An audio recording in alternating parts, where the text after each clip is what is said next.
روزی که خمینی از ایران رفت تبعید شد 15 سال قبل از بازگشتش، ما نه اشکی دیدیم، نه اندوهی دیدیم، نه تأثری، بلکه تو اون دل پرکینه اسم اون پاسبان رو حفظ کرد تا برگرده و اون پاسبان رو که 10 سال بود بازنشسته شده بود بکشه. بعدم اون هیچی بزرگ و موقع بازگشت به صورت ملت پرتاب کرد. ملتی که اومده بود تو خیابون قلبشو برای این آقا فرش کرد. محمد رضا شاه با اشک ایران رو ترک کرد و در اندوه دوری از وطنش جان باخت. سرنوشت عجیبه. خمینی بر دست میلیون ها نفر از فراز دستها فرو افتاد برهنه بر زمین با کفن پاره پاره. محمد رضا شاه در غربت با تشریفاتی که برای هر رهبر کشور قائل می شدن به آرامگاه موقتش رفت و تشییع شد. من هیچ وقت اون لحظه رو یادم نمیره. با فرزندانم رفتیم سینمای گلدیس.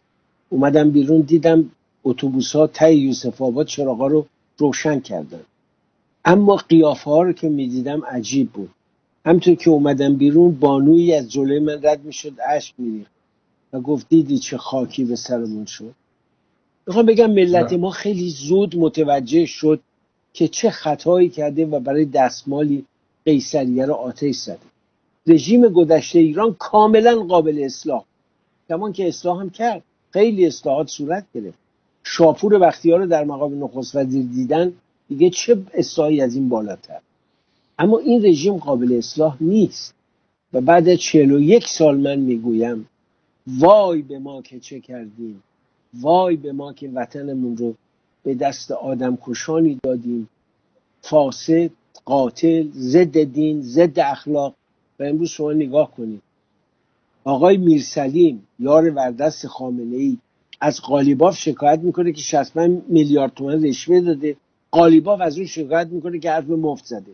خب شما این مملکت رو نگاه کنید دیگه، از بالا تا پایین همه دزدن. علی بابا و 40 دزد بغداد. این رژیم نشون داد بدترین رژیم مذهبی، دزد، جنایتکار، همه کار میکنه به اسم مذهب. تا زمانی که همچین اپوزیسیونی به وجود نیومده که بتونه اعتماد مردم رو جلب کنه، نمیتونیم از دست این مغوله هایی که امروز بر مملکت ما حکومت میکنن از دست اینها نجات پیدا کنیم. جامعه ایران طبیعتاً جامعه موزاییکواری، یعنی همه جور آدمی توش پیدا میشه، گروه‌های متفاوتی توش پیدا میشن، ولی به عنوان جامعه شناسون چیزی که من متوجه شدم در طول این 25 سالی که دارم به ایران نگاه میکنم، به صورت کار علمی دارم به ایران نگاه میکنم، میتونم یک چیز رو به شما بگم. خدمتی رو که جمهوری اسلامی به ملت ایران کرد در طول این 40 سال اینه که چهره واقعی روحانیت رو به مردم ایران نشون داد. اگر امروز باز هم هستن کسانی که به اسلام به عنوان یک مذهب، به عنوان عقاید شخصی معتقدن، همونها امروز میگن آخوند به درد نمیخوره و آخوند نباید حکومت کنه. وقتی که با جوانها صحبت میکنی از اسلام متنفر شدن و این خدمته. این که خدمت بزرگی بود که جمهوری اسلامی به ایران کرد، به خاطر اینکه شاه و پدرش هر کاری کردن نتونستن آخوندها رو از چشم مردم بندازن، ولی خود آخوندها این کارو کردن. خودشون با اومدن به روی کار و با به دست گرفتن قدرت چهره واقعی خودشون رو حتی به قشرهای مذهبی، به مذهبی ترین قشرهای جامعه ایران چهره واقعی خودشون رو نشون دادن.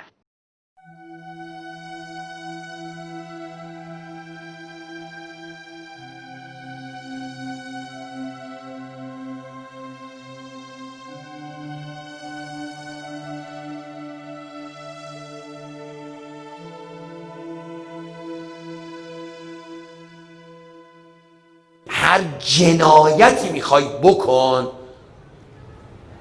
اما شب برو هیئت 2 تا حسین که گفتی ها، تمام گناهانت بگو بخشیده میشه. مال مردمم خوردی نوش جونه، تو فقط برو 2 تا حسین بگو صاف. شما امروز اگر ایرانی باشید، اگر حتی مسلمان باشید، نمازتون هم بخونید، به خدا اعتقاد داشته باشید، به اسلام اعتقاد داشته باشید، باز از آخوند متنفرید. چرا؟ چون میبینید که کشورتون رو نابود کرده و این یک خدمتی بود که جمهوری اسلامی کرد که به ما فهموند که این از زمان صفویه تا امروز روحانیت برای ایران چه بدبختی